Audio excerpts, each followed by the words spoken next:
Today I'll be comparing the Samsung Galaxy 21 series smartphones. So the latest Galaxy series comes in 3 different versions: the Galaxy S21, the Galaxy S21 Plus, and Galaxy S21 Ultra.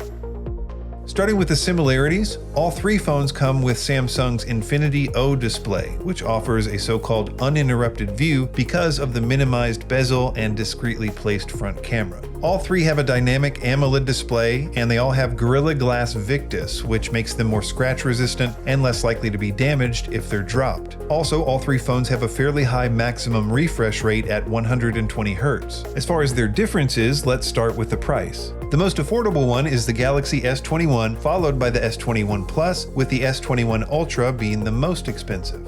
The smallest one in the series, the S21, has a 6.2-inch display, the S21 Plus is larger with a 6.7-inch display, and the S21 Ultra is the largest with a 6.8-inch display. When it comes to brightness, the S21 Ultra is brighter than the other 2 models. The S21 Ultra also has a higher screen resolution, Quad HD, while the S21 and S21 Plus come with Full HD screens.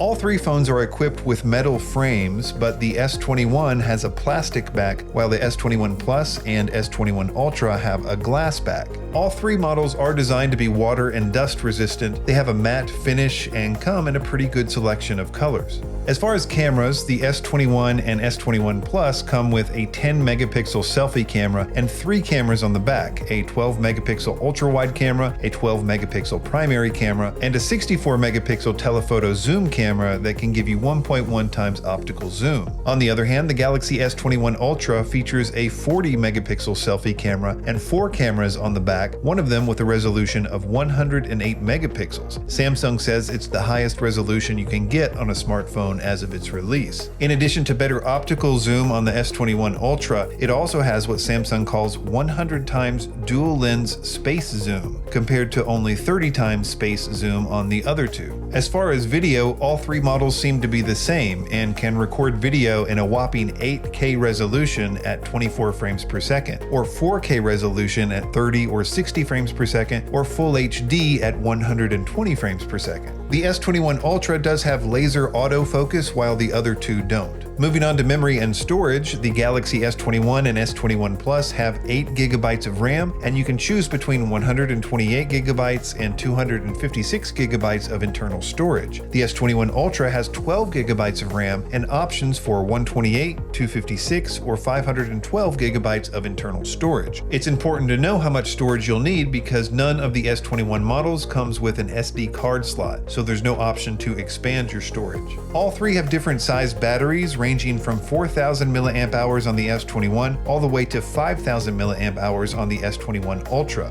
And those are all pretty big batteries. For comparison, the latest iPhone, the 13 Pro, has a 3,095 mAh battery. All 3 phones have the same fast charging up to 25 watts. They also all have reverse charging ability. This means you can charge other gadgets like headphones using your phone's battery. The S21 Ultra is the only model that supports the S Pen, and before this only the Galaxy Note phones had support for the S Pen. The pen is sold separately. None of the Galaxy S21 series models comes with a charger or headphones. All 3 phones come with the Exynos 2100 chipset. The phones are equipped with Android 11 and Samsung One UI 3.1 and an octa-core processor. The S21 Plus and S21 Ultra are also the only ones with ultra-wideband technology, where you can do a lot of things through smart things like turn your phone into a digital key for your car. The S21 Ultra is also the only one equipped with Wi-Fi 6E. The fingerprint sensor is the same on all of them. It's the Qualcomm 3D Sonic Sensor Gen 2. It's larger and faster than its predecessor. Samsung says it can scan fingerprints through solid surfaces like glass and metal, even while wet. This seems to be a really good lineup overall, but there are some crucial differences as we've seen, and I hope this video helps you to make an informed decision.